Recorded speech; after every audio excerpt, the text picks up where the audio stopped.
Novels are very unpredictable books. When we work with a nonfiction, we understand how many we may be able to sell. Novels are not like that.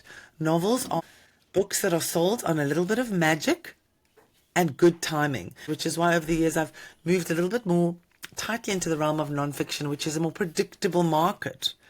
And these are all important words for authors to hear, because our expansive minds, our experimental reading that maybe at our university libraries, maybe in school it was prescribed reading, it diminishes. And we like books that give us the expected dopamine hit. This is exacerbated by the Netflix generation. One of the most common questions I may reply to or with, what genre is this book? When we stack your book in the bookshop, when we open that box that comes from Penguin or Random House, the 18-year-old at that bookshop, it's a vac job, and they look at your book, which shelf are they going to put your book in? And it needs to be as pretty much as obvious as that, because you are listening to My Rejection Story, hosted by Alice Draper. Can you tell me about a time in your life where you felt rejected? Personal, professional, whatever story comes to mind. So many times, and my very first, and on the professional front, my beginning training was as a journalist.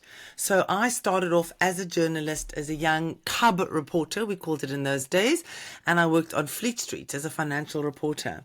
That wasn't the worst part of the job. The worst was when I got a job at a newspaper.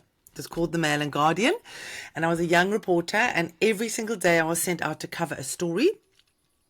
I'd go out, I'd do all of the interviews. We had to get 3 independently verified quotations from high-level experts. I would spend the whole day working. I would write the whole story. Generally, we had to file our stories at about 8 o'clock at night for print the next day. And I was 22, 23, and I'm not going to name him, but I had what is called a chief sub. A chief sub is the kind of quality control. And for my first 6 months, every single story I filed, he took and he ripped it in half, and he balled it up and he threw it in the bin, and he said, can somebody who knows what they're doing rewrite this? Wow. So I learned very quickly as a writer, as an author, as a journalist, to not get too attached to the words. For the first few weeks, I cried, and I'm not lying to you. I'm not an easy crier. I cried every night. I sobbed. I said, I hate that man. He is the worst person I've ever met. He is a terrible person. So my blame went very quickly onto the person who had rejected my words. It took me years, Alice, to realize what a great lesson in quality he gave me, and in developing a little bit of a thick skin as a writer, that I had to understand that it wasn't really for me. It wasn't about me. Nobody was going to praise me. Nobody was going to say, this is so wonderful. Oh my goodness, this is the most amazing story, Sarah. Thank you for all your hard work. So that was one of my multiple rejection stories on a professional level. And the crushing feeling of that initially, particularly as being a young person, was so hurtful and so deep. And it made me question, did I want to do this? Was it me? Is there something wrong with me? And then, of course, you go through questions like, am I a terrible writer? Do I have no talent? Has anybody ever been as bad as this? So lots of personal demons come out, and I'm sure this is common of many people who are rejected for many reasons. Is this about me? Am I a person who's not good enough? Yes. Thank you for sharing that story. I can actually physically feel the pain, because I haven't had an editor do that, but I have had, I'm sure it's similar to you, but I'm so attached to my writing. So if I got bad feedback from writing, it felt a lot more personal than anything else. If someone said you're a bad swimmer or you're bad at math or whatever, it's like, okay, cool. I'll keep moving. But writing was my identity, and, working as a young, impressionable 20-something at the Mail and Guardian, I'm sure it was for you. And so having that, I can almost feel that pain, and I can imagine, I can like remember the times I've gotten bad feedback about my writing and how personal I took that. So you commented on developing a thick skin, and that's what I'm curious about, because there are some people who will get that feedback in the newsroom and think, all right, clearly not for me. Either they will think I'm not good enough, so I shouldn't do this, or they'll think people don't appreciate what I'm creating. I'm not going to be in the space where people are not appreciative.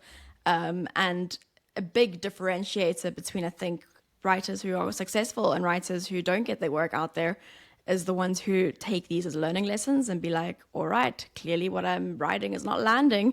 I've got to deliver it differently. It's got to be something different's got to happen. And so I'm curious to like hear kind of how you navigated that, and whether it was a period of growth for you, or if it took time for you to grow from it. Yeah, I mean, I think there are professions that are harder than others, and there are professions in which criticism feels personal. This, I think, is the domain of any creative pursuit. I think if you are building a computer program and somebody says, you've done that wrong, you need different coding, it feels less deeply wounding and personal than if you are a creative person, somebody who's singing a song or writing music, or a poet or an artist or a writer, because it's not just something technical you're putting out there. You are actually pouring creativity into everything you do. So I think that makes the domain of creative people a lot harder, a lot more wounding. That said, I think that the power of getting criticism and rejection, this is the domain of becoming an adult, right? We come out of our teens, we think we know everything. When we're a young adult, we're 18, we're 19, we're telling everybody else the way it is. And when we move into our 20s, it's a period of deep fire and initiation as a young adult in any career, in any profession. And the invitation, I think, in this initiatory phase of learning is to stand in that fire and not get burned to a cinder. So it really is can you take this? Can you absorb what the world's telling you about yourself, about your product, about your art, and can you work with it? Now, not everybody can. There were so many people as a young journalist who didn't make it further, who got burned and left and took it personally and were devastated. You're going to find that in art. You're going to find that in poetry. So this is the question. And I think there's an incredible vetting, Alice, that comes in this time of our work career or as a writer, where we are rejected, where the world is pushing back and saying, can it be better? Can you adjust? Can you adapt? Is this speaking to the market? There's an incredible vetting in which the people who are meant to rise and to become more and to expand their personal capacity will do so. And then people who don't have that absolute drive to improve will fall by the wayside. And it comes also to, I often say that to authors, because I know we're going to get onto that I work with authors and I'm a literary agent, and I really question people and I say, but do you really want to write a book? Yeah. Do you really? Because this is what the journey is going to be for you. And I kind of lay it down. And I try and put people off, which sounds terrible. But it is just from realizing that we have all these wonderful ideas, and then the reality of the world molds them with us. And sometimes that's not for everybody. Yeah, yeah. Sorry, just to interject there. I think that I love so much what you're saying, and there's 2 episodes in this podcast that I think speak to exactly what you're saying. One is Elizabeth Fremantle, who her episode's a few episodes back, and she's a fiction author, and she talks about how it took her decades to break in as a writer, and she knew she wanted to write fiction novels, historical fiction novels, from when she was 18 years old and started writing then. And it took like complete decades before she became, and I mean, her movie is out in cinemas around the world now, Firebrand. And it really speaks to kind of, there's a lot of grit involved. And Haley Jacobson, who's a fiction author also on the podcast, She talks about how she didn't deal well with rejection when she was in acting school, and that's why she didn't pursue it. And as a writer, she realized she was going to get rejected a lot, and she realized that she loved it a lot more than she loved acting, so she was willing to go through that journey of continual rejection. But like you said, it's not an overnight trajectory. So I like that you kind of do that questioning phase, because it's a lot more complicated than I think we might assume in terms of getting our work out there, especially if we're not famous and we're not celebrities with giant audiences. So Yeah. you tell me a little bit about your literary agency that you run. Where is it based? What kind of authors do you represent? What does it mean to be a literary agent? Yeah. So on the most basic level, a literary agent is a person who represents authors. So I will find an author, or an author will find me, and I will think we're a good fit. And I have to believe I'm going to be able to sell their book to a publisher. And my job as an agent is to place the book with a publisher. So that's the most basic kind of a description of what a literary agent is. And within that, we specialize very tightly. So I am based in Cape Town, South Africa, but I pretty much work globally with novels and with nonfiction books. So really what it means is that I am acting on behalf of authors. But that said, this is a business, and I think that's what so many people don't realize, authors, because nobody's writing to say this is a business. We're writing because we have a dream of being a writer or an author. But the publishing side is a little bit different. So as a literary agent, I am not a pro bono. Let me put it that way. I'm not in there to make no money. So I'm looking very critically at all books and all authors, and I'm asking a question, a simple question. It's the same question a publisher is going to ask, and the question is this: will this book sell? Will this book sell? So over my career as a literary agent, I grew into being a literary agent by virtue of having been in the business for many years. Initially, I was a writing coach. I worked teaching the Avon Harlequin how to write a steamy romance. And I myself was an author. So I was in the world of books. And over 17 years of working as a writing mentor in the world of books, I got a lot of contacts. I work with a lot of publishers, and becoming a literary agent was just an evolution. I've worked across the board, and I used to represent novels. But what has happened over the last 2 years is I have stepped away a little bit from representing novels. The reason being, and this is an interesting reason, novels are very unpredictable books.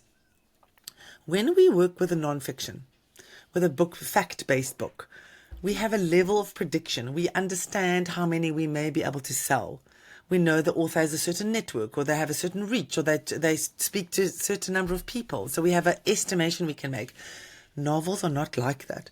Novels are books that are sold on a little bit of magic and good timing. So we don't know. So they are harder books to work with and to place and to predict, which is why over the years I've moved a little bit more tightly into the realm of nonfiction, which is a more predictable market.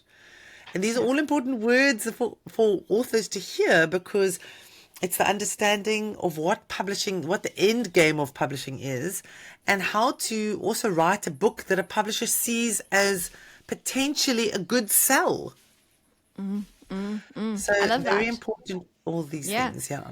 I want to dive into the nitty gritty of all these things, but you just made me remember the other thing that Elizabeth Fremantle spoke about, which was working as a like kind of on the other end of books, just like you have. She learned a lot about how to write books that the market wants, and how to lean into kind of like what's happening in the market, which I think is not something that we inherently do as authors unless we've kind of worked in selling books. So that idea of, making sure it's commercially viable. But what's fascinating to me that you highlighted is that novels are very, very unpredictable. So what came to mind is that very famous story I'm sure a lot of people know, which is J.K. Rowling's novel being rejected.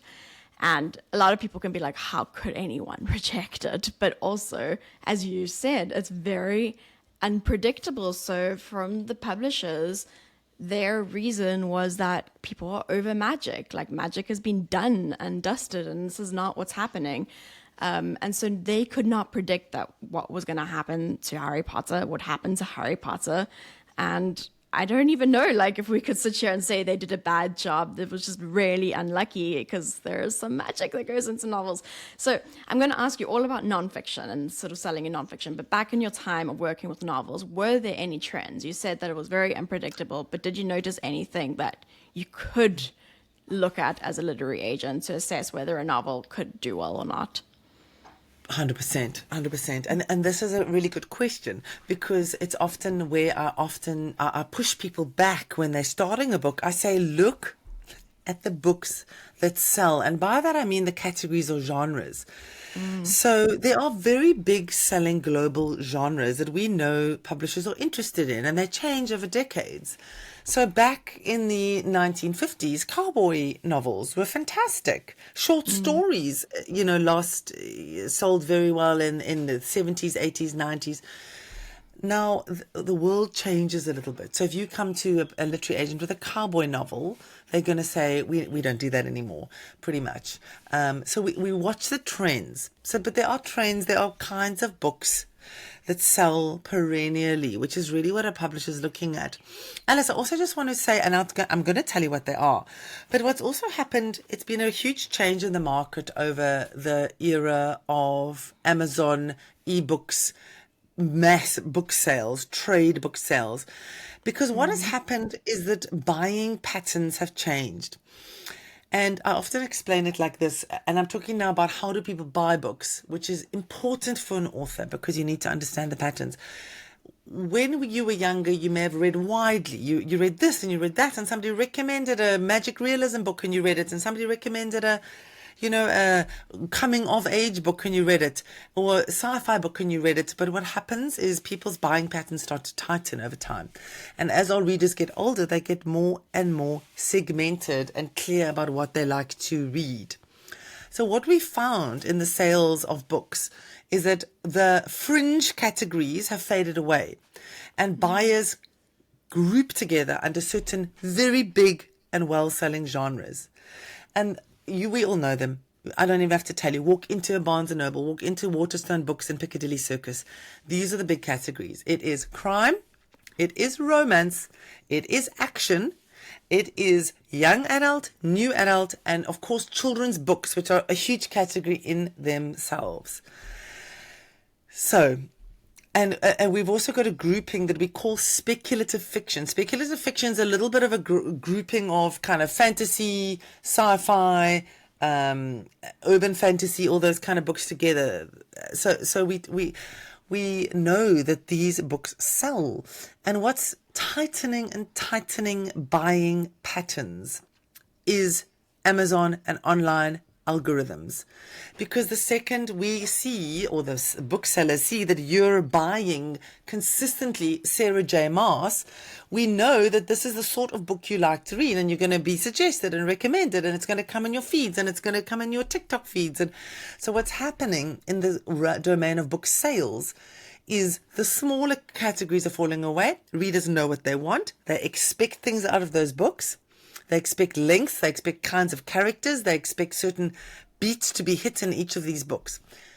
Why I'm raising this is, as an author, it's so important to know them, to know what books are being bought, and to write within genres that publishers are looking for. So that's kind of one of the beginning points of all this conversation of knowing what publishers are looking for and writing within those domains. So that's why the sales of novels has become so tight.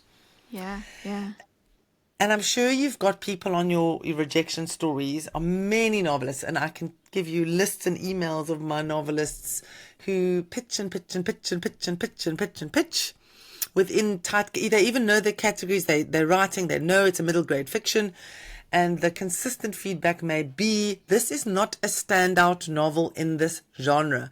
We're looking for a standout novel, which is kind of what the modern publishers like in this day and age. And I can unpack that a little bit more, what that actually means. Yeah.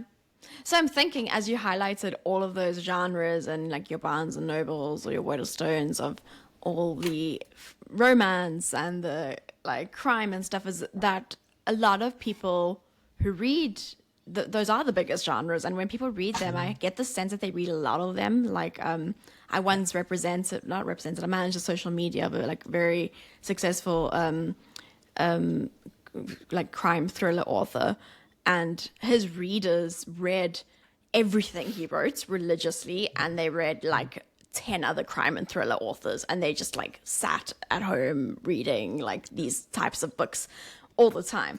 And but to me it always like sort of raises like, to me it kind of seems kind of boring, because I'm like, the books feel very predictable to me. But are you saying that that is what most people want, is kind of when you say that these common genres, is it that they're predictable and they hit certain beats that you kind of can predict, or is it that they just need to fit within these genres? Both of those things. So the first thing is, books are expensive, right? They're like $21, or if you're on an Audible, I don't know, what is a credit? I don't remember in these days. So books are expensive purchases. So it also means before we buy a book, we think a little bit about it, okay? Most often, when we're buying a book, we are looking to be entertained in the domain of novel, okay? So novelists, the buyers of novels want to be entertained. Buyers of nonfiction want to be informed. They want information about something. So when we're talking about novels, a reader is buying a novel because they enjoy novels. They want to be entertained, be it the 11 hours on Audible, or be it the 1 week it takes them by their bedside to read the book. And because our spend is getting tighter and tighter, we are finding that readers want they want to know that they're getting what they want. And I want to challenge you guys and ask you who's listening, when you buy a book, let's say a friend's recommended a book. Okay, this hasn't been a random person said, oh, you've got to read this book. You go and look at it. Maybe you're in the bookshop, you pick it up and you read it, or even you buy it. The question is, how long are you going to give that book before you bail or commit? And most often it's less than you think. Most often we used to say it's 3 chapters. It's not even really 3 chapters anymore. People make the decision within the first few pages of the book. Really, the first chapter. People go, I'm in or I'm out. And if they're not in, on Amazon they can return the book. On Audible they can return the book and get a refund. So what is happening is, it's a combination of spend and the fact we want a predictable, good read. And that we want to know that when we go on our summer holiday to Greece and we buy 5 books, they're gonna be books we love. So, and then we join book clubs, and book clubs have certain themes. We all like the same books in book clubs. So what happens is, our expansive minds, our experimental reading that maybe at our university libraries, maybe in school it was prescribed reading, it diminishes. And we like books that give us the expected dopamine hit. This is exacerbated by the Netflix generation. I want to add that, because the era of generic books, genre, category, is getting stronger and stronger. So it's all these factors. And in fact, you're completely right. If you find an author you like, you don't buy their book, you buy all their books. In fact, you may buy the 12-book deal at a discount, download them all onto your Audible, Amazon, whatever it may be, and listen to them over time. So that's absolutely the buying pattern. And I know you all, if you're listening, you've done that. So let's say you suddenly hit on Sarah J. Maas, you'll read every single one of her books. If you suddenly discover Danielle Steele, Nora Roberts, Lee Child, doesn't matter who they are, you're going to love what they all of them. And as an author, if you do a little bit of research, if you go back to the beginning books, you're going to see. And if you track them by year, 1997, the 40 books they've written over the last whatever years, you're going to see how the books got better and better. It's very important. Go and look at Dan Brown. Dan Brown, this, amazing book, The Da Vinci Code, a breakout hit. I think it was his 7th book. And if you go back to his beginning books, which of course became hugely popular, the craft is not as good. He learned his craft through his 7 books. But by the time readers discover that person, they're hooked, and they will buy your back inventory as well. Yeah. So just such an important lesson on getting the books out and, allowing time to ensure that they're to help them, kind of get that traction. But what I want to ask you is, I'm hearing that people want something predictable, something they know is going to hit them, give them those dopamine hits in the predictable ways that they want. What does this mean for authors who don't want to write a generic book? What does it mean for authors who want that standout book? Can they create that standout book? That book that changes readers' perspectives? I think that's an aspiration of many authors. Are you saying that is a commercially not very marketable book, or just harder thing to get out there? Good question. Let me think this through. When I work with authors, particularly unpublished debut novelists, I often say this: don't reinvent storytelling. Storytelling has a structure to it. If you are in any doubt, get The Hero of a Thousand Faces. Read Joseph Campbell, who has analyzed thousands and thousands of stories and mythologies since time began. They have beats. Stories have beats to them. And it's to understand that and know that, and then find a way within the category you have chosen. So if you tell me you've written a crime, and we don't have a body, we don't have a mystery at its very center, and we don't have particular kind of characters, you haven't written a crime. You're just not sure about what you've written, and you haven't segmented your story the right way. You haven't landed it in the right runway.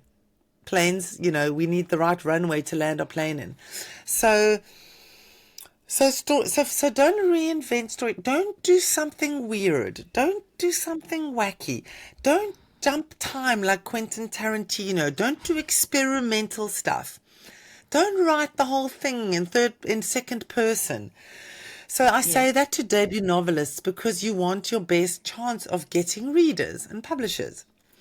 It is better to look at a well-selling author, to read a few of their books, to read a lot in your category, to understand how these books work, how a crime works. Why is this a crime and why is this not a romance?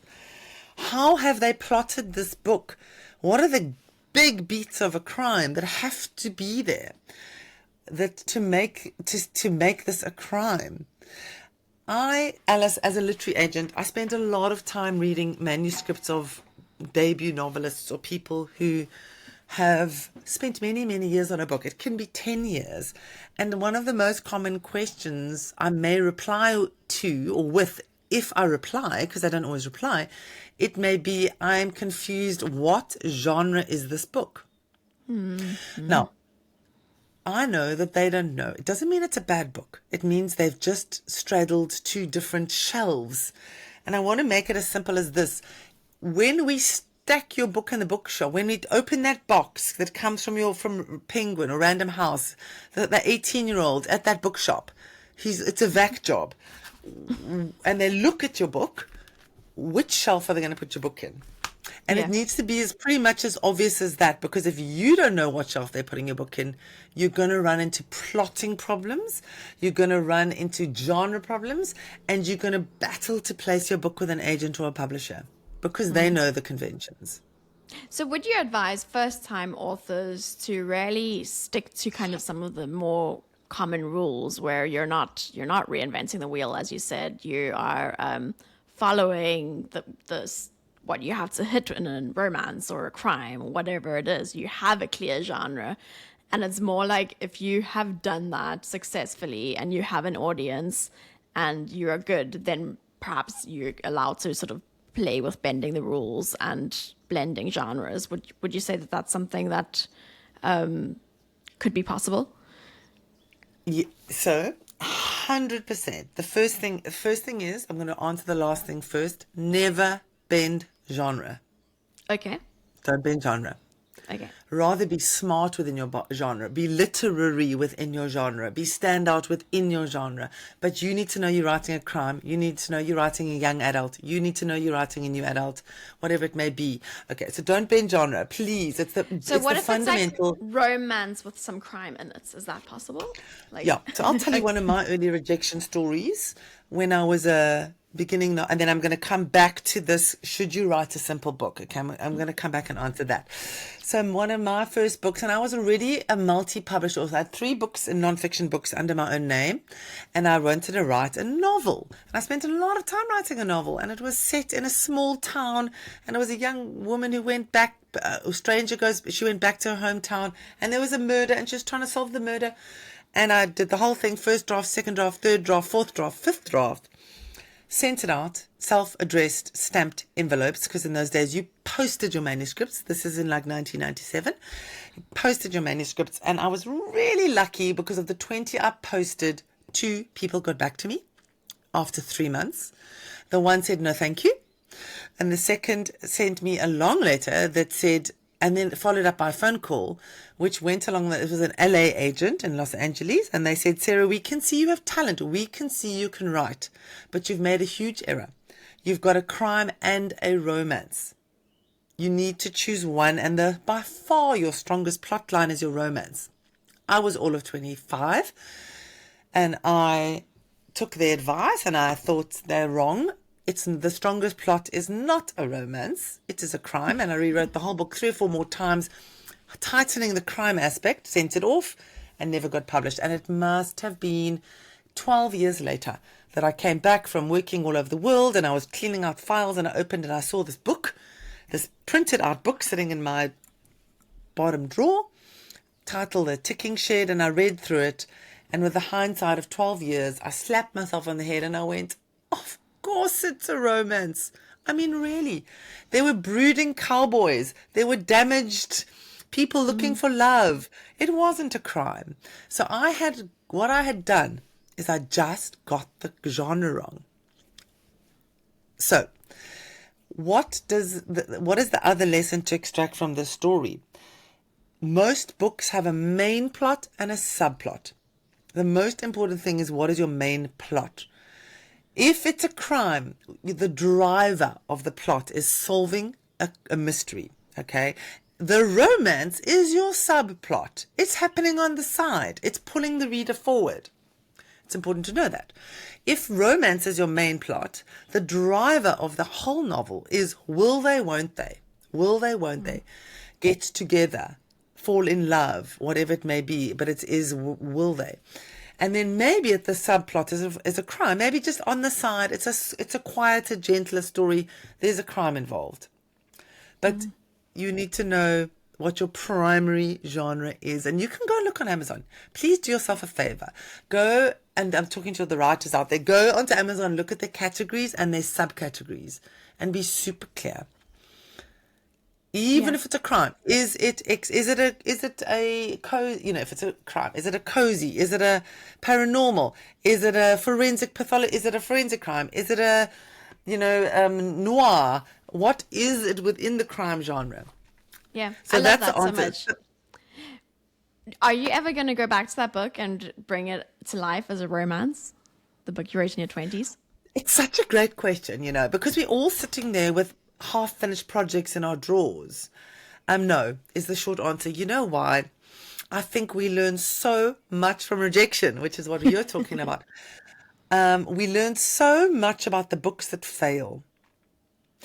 And many years on from that person, that 20 or 5, whatever, I can't remember how old I was, who wrote that, I promise you the book I write now would be so much better, because I'd take on, in my backpack, I would have all those tools, all those ahas, all those things I learned, and I wouldn't want to resurrect those old characters. I would rather start from scratch.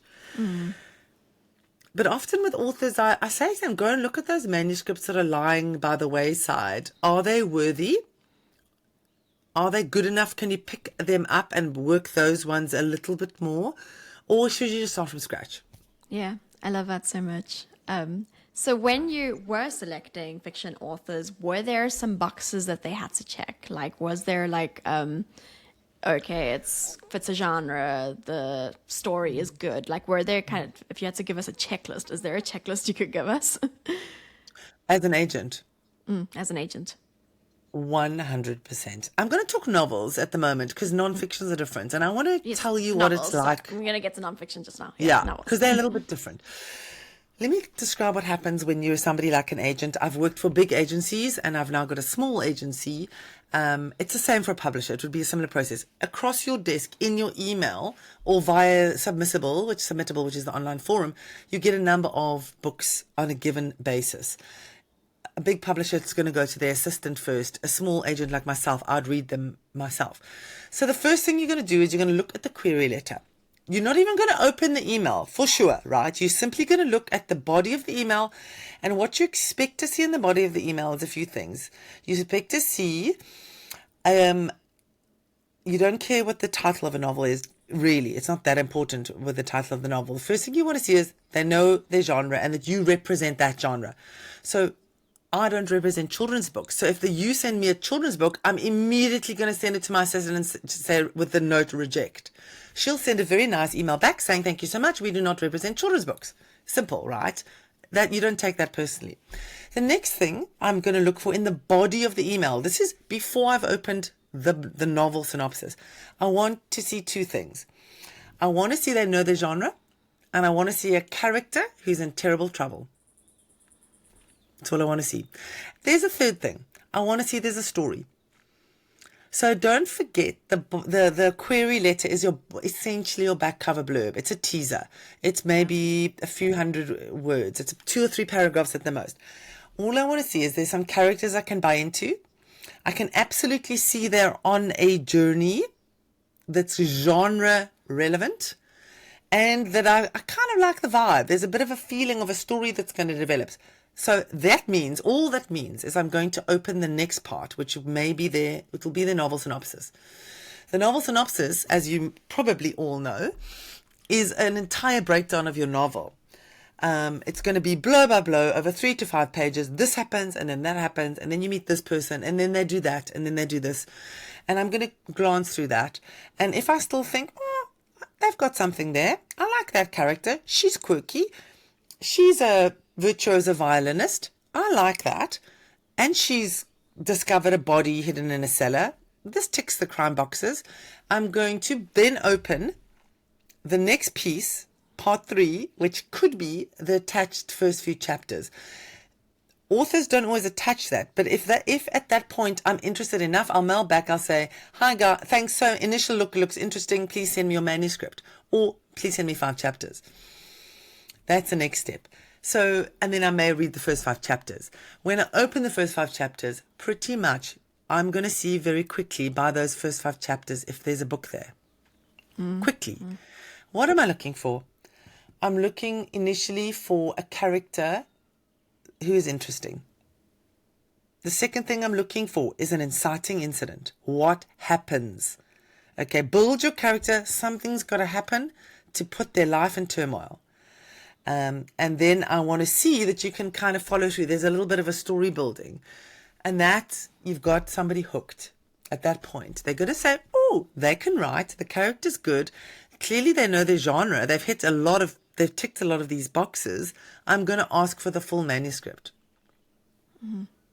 That's the steps we're going through. Yeah. And to reduce all of that, what am I looking for? A good story.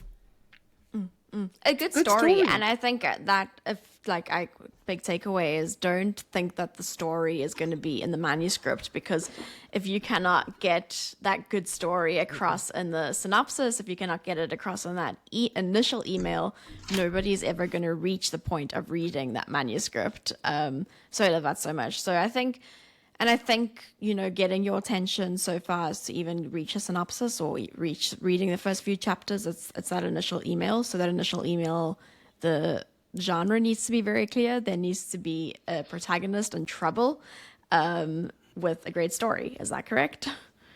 That's right. I love it. That's right. And Alice, the thing is, and because I've taken on authors and I've tried to sell some of their books for maybe up to a year, young novelists. And I also want to tell you that as literary agents, as publishers, we can see talent, and we can see it in this way. There's a quality. There's something different about it, right? There's an ease of reading. I represented one young author. I'm not going to tell you her name. She's a young Indian girl. She was 19 years old, living in India. and she had written a sensational book. And I took it on. It was a novel, and I pitched it to quite a lot of UK-based publishers. And the one publisher I work very closely with eventually got back to me and her, and they said, we can see she has got huge talent. She's somebody we're going to watch. We want you to rewrite this book, and we don't want to see it before 2 years. Make it work. Okay. Yeah. They also gave some specific feedback about things that they wanted shifted and changed. And the one thing was, it was a long generational story about 7 lifetimes of lovers who came together and destroyed each other. And they felt some of the lifetimes, there were very controversial things that they didn't want to, within the Indian culture. I can't remember at the time what they were, but they were just political. They didn't want those in the book. They wanted her to rewrite it, a stronger thread, change 2 of the lifetimes. And they said, don't give it back to us before 2 years, which means this. Young authors are worth investing in, and publishers know it and agents know it. And we can see that they've got potential. They may not yet have reached it yet. And that means we're going to keep our eye on these people. What else may happen is they may assign you a developmental editor, which happens a lot. They may say, you're good. I want you to work with a mentor. This is a great story. This is a rising genre. Work with a mentor. The other reason we like to see a talent and a younger talent in this day and age is because publishers don't want only one book out of you. Oh, In okay. fact, Yes, yeah. In fact, most of the publishers will tell you that in a novel, this is true in many countries, not all countries, is it will take 5 books to build enough momentum and sales to establish you as a robust novelist. So this is really important. In fact, we have in South Africa a really well-known international author, Dion Meyer. He writes crime books. And his publishers, and I work with him quite a lot, have said that it's taken him 5 novels to get this massive global deals where his books are in 17 languages. It takes that long. So when we're looking for a debut novelist, we want to know that they've got the ability to write a book, they've got a little bit of edge, quirk, and that they are disciplined enough to produce potentially a book every 2 to 3 years. Yeah, I love that. Jill Mansell, who's on the podcast, she has a very similar story with writing her books, where she writes a book every year, and that's what the publishers wanted when she signed on to them, is that she's producing something every year, so that there's always a predictable summer read that people can get onto. And as she explains her success, it was very much a gradual process that got built on and built on and built on, and so she distinctly remembers the time where she realized, oh, I'm successful, and like I will never have to worry about money ever again. But it was not overnight. It took multiple books before that happened. Right. That, I love that. So before we, I really want to, there's so many questions I want to ask you, and I feel like we're going to run out of time. So now I need to ask you about nonfiction. So you are representing mostly nonfiction authors right now. Is that correct? At the moment, yes. And as I said, because nonfiction authors are predictable authors. When a nonfiction author comes to us, we have a sense of them. We know their sale capacity. We can estimate. So for me as an agent... What do you look at to estimate a sales capacity? Yeah. So this is really interesting. And, the world of publishing has been incredibly challenged and changed by the advent of digital Amazon online publishing, because it has allowed a massive rise in what is self-publishing, which used to be called vanity publishing. It's a huge shift in the publishing market. It's meant that you no longer have to be at the beck and call of big publishers like your Little Browns, Penguins, in order to be published. And that has really benefited non-fiction authors. And, I'm going to come into what do I look at in a second, but what's very interesting in all the authors I represent, there is very often, and I'm going to say in 80% of the authors who come to me, I would have a conversation with 80% of them straight up, and I'm going to say to them, you're not going to get a publisher. I would recommend you go down and investigate the self-publishing route. Because you'll probably make more money. That's a given if you have the Okay. capacity, and it's a lower bar. Like, you can get your book out there if you have a message to share with the world. So with 100%, I mean, I've got a bookshelf of authors behind me. These are all my authors. I would say 50% got a publishing deal, and 50% didn't, and neither of them are more or less successful than the other. To be absolutely honest with me, some of my most successful highest earning authors publish their own books. So that's the first thing. But when in a traditional publishing environment, when a non-fiction author comes to us, there's a number of things we look at. Firstly, we look at what are they writing about? And this sounds like a ridiculous thing to say, but for example, there are books that sell by virtue of their subject matter. So if you came to me 5 months ago with a ready written biography of Kamala Harris, it's going to be snapped up because the topic is wanted, right? So if it's something that's contemporary, current affairsy, you're first off the mark, and the book's solid, we are very interested. Publishers are very interested in high turnaround, very quick current affairs books that speak into an event. I'm going to give you an example. Imagine there's a very quick, terrible plane crash. Somebody, a journalist probably, jumps very quickly on that. In 2 months, they've got a whole book about it. Publishers are going to jump on that book because it's fantastic, right? It's guaranteed. Everyone wants to read about what happened. So that's number one. It's current, it's topical, it's fast, it's out there. The second thing is, who's the author? Did you know that my company, Hustling Writers, books entrepreneurs, and authors on podcasts? We've been doing this for the last 5 years, and we've booked our clients on hundreds of top 1% and top 0.5% podcasts, which has, as a result, led to their books being instant bestsellers and even selling out on Amazon on the day of release. If this is of interest to you and the idea of being interviewed by a name like Adam Grant or Mariana Hewitt sounds really exciting, let me know. Email media@hustlingwriters.com and I'll be in touch to book a discovery call. So more than what are they writing about, if it's not a subject matter driven book, we're going to say, well, who are you and why are you going to sell books? How are you going to sell books? So the very first thing I'm going to do, and this is really practical, if I get a proposal from a non-fiction author, I'm going to go through the exact same process. I'm going to read their email. I'm going to open their book proposal, which is different to a novel synopsis, because a book proposal has got to tell you lots more things. It's got to tell you competitive titles. It's got to tell what is your Facebook following, your Instagram following, your LinkedIn following, how many people in your email database. And the next thing I'm going to do, which any publisher is going to do, is I'm going to go and Google you. And I'm going to look you up, and I'm going to say, oh, are they somebody who's got the capacity to back and sell a minimum number of books? And I say a minimum number because at the very least, a publisher wants to cover their own costs. At the very best, they want a breakout bestseller, and anything in between is okay. So I'm going to do that. I'm going to say, who are you? Who are you in the world? Why costs? Sorry. Why are you an expert? I'm going to tell you what that is. I'm going to make a rough estimate, and I think that once you've sold about 2,000 books, a publisher's sold around 2,000 books, you're okay. Okay, you're okay. They, in fact, would probably cover costs in selling under 500 books, but that's not really what they're looking for. Yeah. But they don't want to bring on an author just to cover the costs.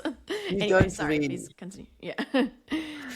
And that's true, and that's true, and that's not true, because it's an interesting question. So yes, on the baseline level, publishing is a business. Publishers are in the business of making money. But they're also in the business of something a little bit more noble, which I really admire in this industry. They are also in the business of recording history. And that's why publishers bring out books that may not be commercially viable, but they are important. They're important. They record history or an unspoken about minority or an event that hasn't been recorded, or concepts that need to go down in public libraries and be there to be read by future generations. So this is really interesting. And I have to be honest with you, these are a lot of the books that get sold and commissioned.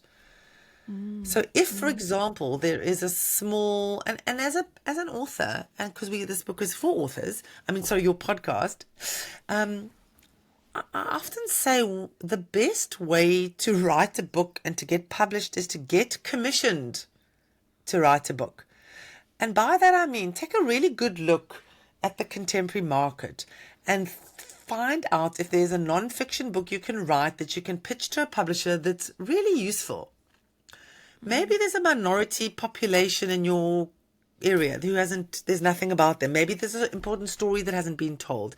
It could be a big public figure that nothing's written about them, an artist, a politician, a activist. Pitch a publisher. Show them you can write and say, this is a great book. See what happens. You'd be surprised. Most of the books are commissioned books. Publishers I love want that. I particular love that. So when you're commissioning a book, when an author's trying to get a commissioned book, that's when they're writing the book proposal, but they haven't actually written the book. They've simply written a proposal, and they're hoping that they will be commissioned before working on the book. Is that correct?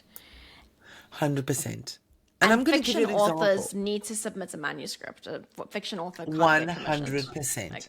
100%. 100%. If you write a novel, you have to finish it. Okay, do the best you can, then go through the torture of doing your synopsis, because writing a novel synopsis is very difficult. It's tough. And your query letter. And then you start sending out, you've done all your work. With a non-fiction book, very often I encourage you to test the water by just sending proposals. I've recently got a fantastic book commissioned. One of my authors, she came to me, she has a deep love of the ocean. She said she really wanted to write a book about ocean warriors. And I said, sounds so fabulous. Don't go ahead and spend a year and a half on your life yet. Write 3 chapters, write a really good proposal. Let's send it out. And I want to share this with you so you understand how this business works. She went ahead. She did. She interviewed 3 incredible people who work in the ocean. With the ocean, free divers internationally. She wrote a good first chapter. So what she had was probably the equivalent of 15,000 words, 4 chapters. She wrote a solid book proposal.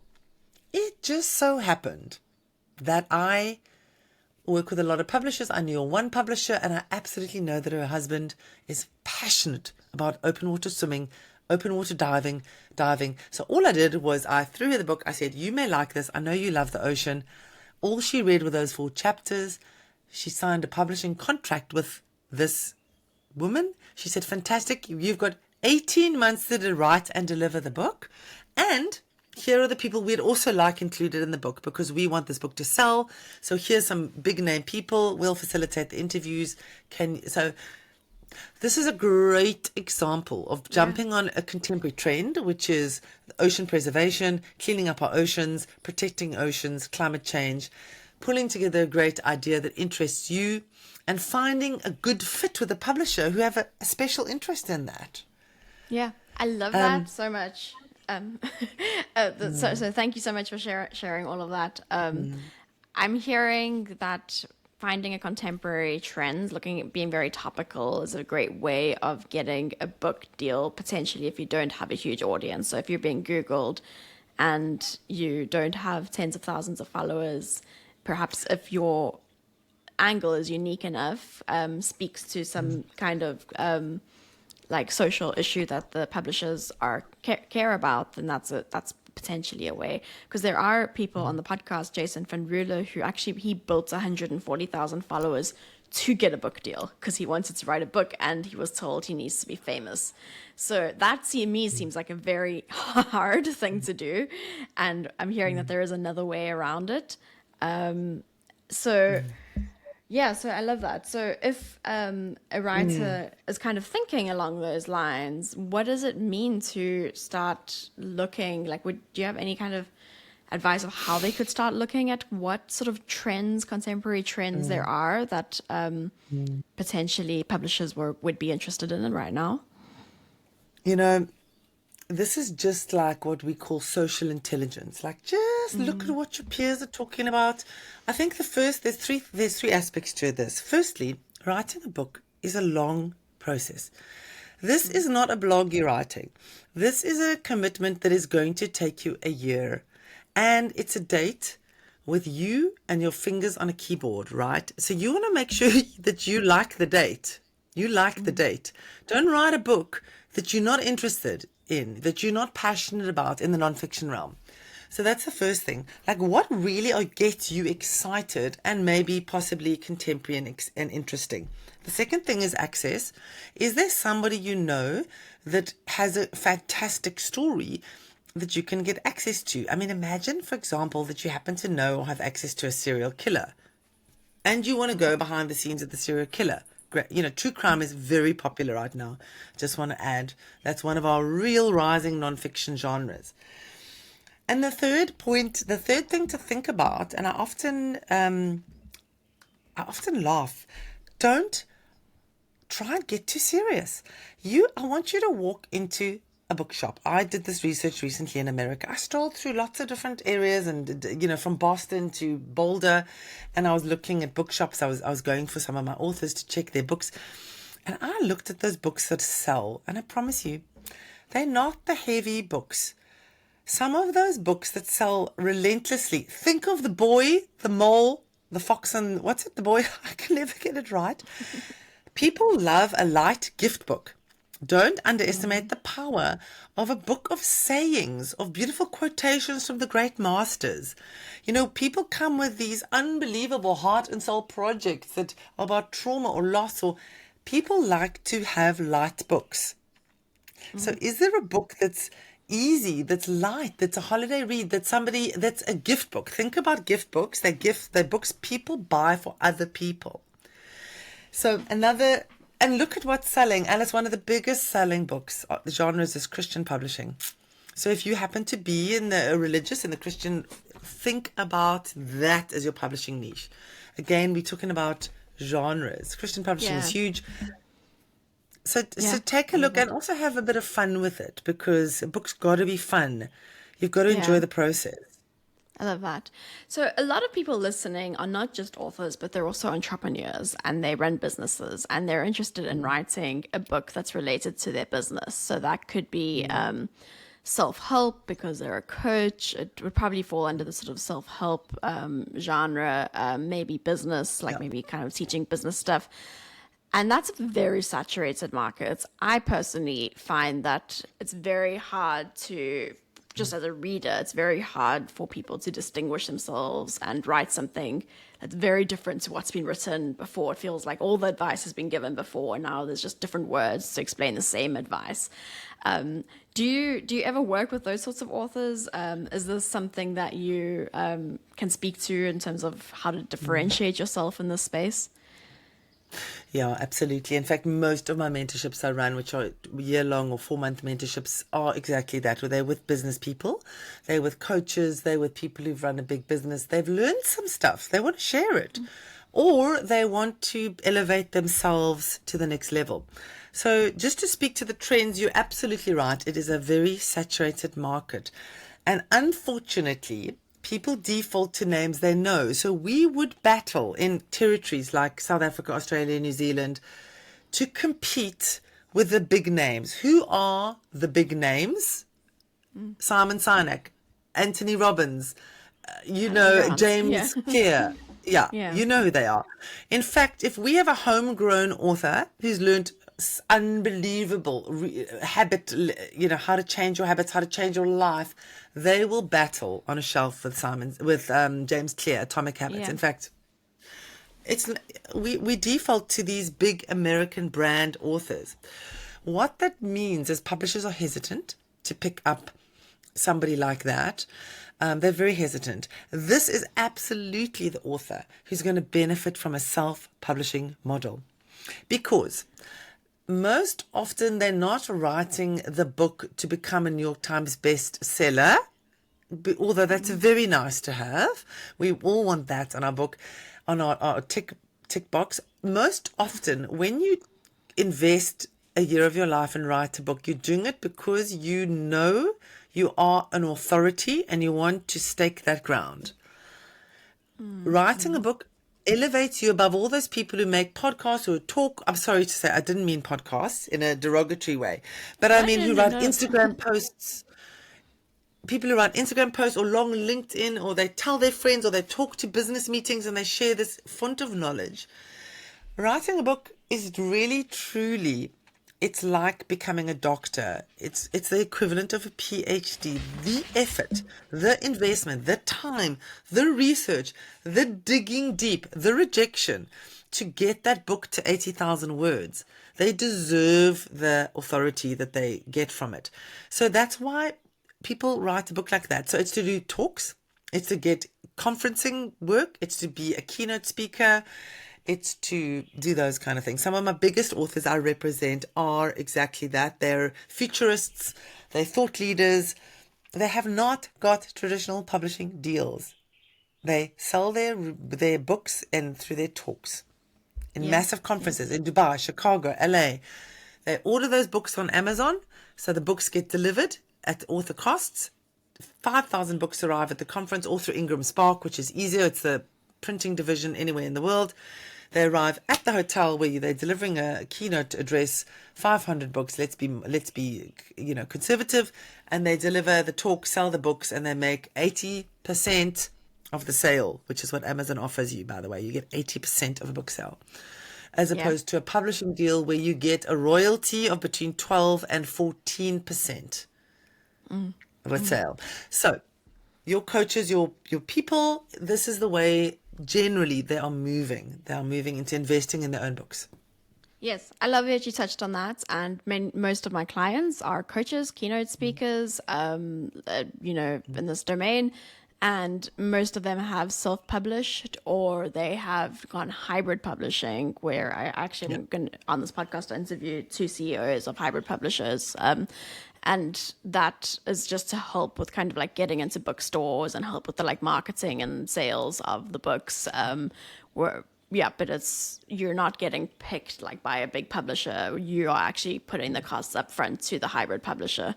But as you touched on, Sarah, the purpose is often a lot it's not this typical author purpose where it could be increasing your thought leadership. You're more likely to get booked for big talks, and selling books through talks is a great way of selling a lot of books.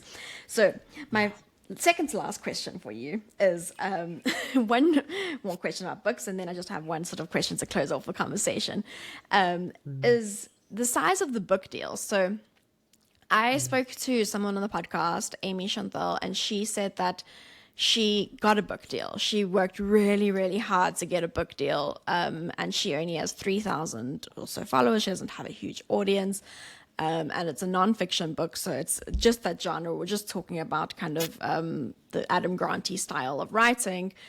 And so she got rejected a lot because nobody wanted to represent someone like her without a lot of followers. She was even advised by some agents to buy fake followers if she wanted a book deal. You've raised your eyebrows at that. And so she eventually did, but she commented on our interview that it wasn't a big book deal because someone with her size was never going to get a big book deal. So she was not getting like that much money. And as you mentioned, she probably didn't get a lot in royalties either. So for authors who are going in what we just discussed, like sort of current affairs, speaking to social problems, not speaking to businessy self-help side, but, maybe they're worried about the oceans, which is what you spoke about. Would they make money out of their book? Or like, is that something that is realistic, or is it more something that they would be doing as a passion project? So to answer that question, let me just think about this. I have, over the years, I think I have had on my books 80 different authors that I represent. If you want to, are any of them millionaires? Not one that didn't come into the book deal a millionaire. I'm going to say my most successful author, and that's a very interesting yardstick, would be potentially an author called Gabby Lowe. Her book is called Get Me to 21. She wrote the book about her daughter's journey to get a double lung transplant before she turned 21. Gabby wrote this book as a tribute to her daughter, and she has got a publishing deal, and she has promoted this book. And when I say promoted, she speaks at organ donor functions. She speaks about this relentlessly. She has done, probably in 5 years, she probably does 20 big events a year. That's a lot. That book is selling and selling and selling and selling. It's successful because not because she's made money out of the book, which I don't think she's made much money. It's successful because the amount she's raised for the Organ Donor Foundation has been astronomical. So publishing is an interesting industry because I don't believe anybody goes into it to make money. I think it's a passion and a calling. And truthfully, when I look at my authors and how much money you make, it's negligible. Your J.K. Rowlings are different. They're breakout hits. But what it does for your life is where the money comes, right? So the payoff is going to be at the conferences, is at the one-off massive keynote speakers talks you're doing.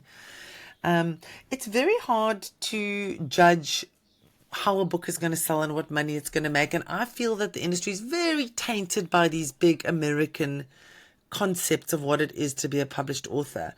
You know, America has top-down book sales, which means before that book is launched, Anthony Robbins or anybody who's a big name Joe Dispenza has pre-sold to his followers 10,000 copies, and every single Barnes & Noble has already ordered 500 copies per store, and it's the New York Times bestseller before the week it launches. That is not how books really, for the average folk, work. They don't work like that. We sell books 10 at a time. At book talks, at little events, and then it grows, and then it grows, and then it's 100, and then it's 500. So, can you make money? You can make money out of books. But I don't personally know people who have made that much money out of their book sales. Sorry, I wish I could say.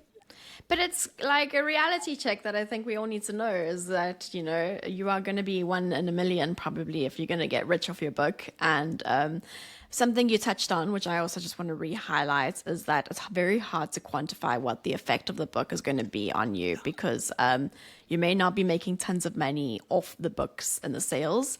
A client of mine recently, his book just launched like 2 weeks ago. It was like immediately a #1 bestseller on Amazon, and he doesn't have a huge audience, just that we'd been doing a lot of PR for months before. But he was saying to me, like, it's not a money-making process. It's an expensive process. And I was saying, I think it's very hard to quantify what the effect is going to be because when someone reads your book, they're sitting with you a lot longer, a lot more intimately than they are when they listen to you on a podcast or read your LinkedIn post or read your Instagram post. So just in the right hands, like, you know, someone who's booking very big keynotes or wants to bring on a new board member for some very big event or something, if someone like that is reading your book, the relationships, the opportunities that can come to you, I think are huge, and it's very hard to quantify what that is going to be. Just probably not something we should be doing if the plan is to get rich very quickly, unless you have marketing skills that neither of us know about. Sarah, thank you so much for your time. This has been such a fantastic conversation. My final question for you is, do you have any bold risks or rejection goals that you are setting for yourself this next period of your life, which could be the next year, could be the next 10 years? Do I have any bold risks? Oh, that's a really good question. I have just launched a brand new book, and it's called The Other Side. So apart from representing authors, I write.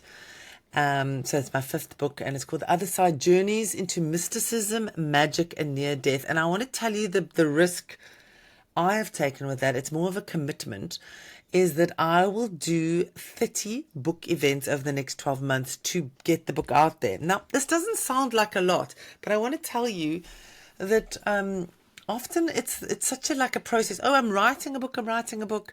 You forget that once the book's out in the world, it's a little baby. You can't just dump it. You've got to nurture and grow the book and do lots and lots of things. So the bold risk is to put myself out there at 30 events. And you know, it's quite interesting because there's no such rejection like standing in front of a group of a few hundred people and having completely blank faces. And any author is going to tell you that. So I think rejection is reading the reviews. Oh my God, what if people think it's rubbish? What if people think it's, I don't know what I'm talking about? And the worst thing is, what if nobody even notices? Nobody reads it. It's like just disappeared. So there's so much risk of rejection and putting anything out there. I always love the Brené Brown concept of rejection and putting yourself out there. And, you know, she speaks about how difficult it is to stand in the arena. Yeah.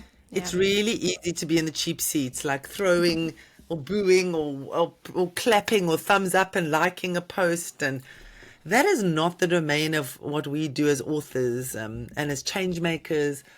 You know, putting yourself out there, writing a book, doing a podcast like you do, sharing stuff with the world is extremely out there. It is bold and it opens up so much possible rejection.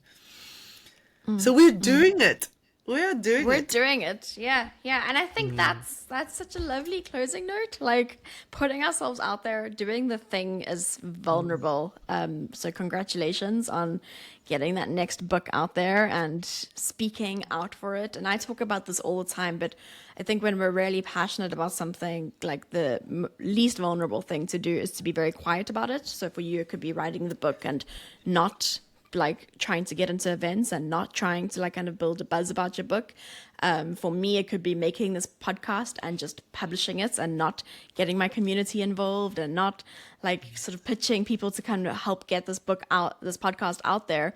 It's vulnerable. It's vulnerable trying to get people to share the thing that we're extremely passionate about, because now we risk them saying it sucks or saying no, or, you know, this, as you mentioned right at the beginning, this is our creative work. This is not a program that we're coding. And so it feels very personal to us.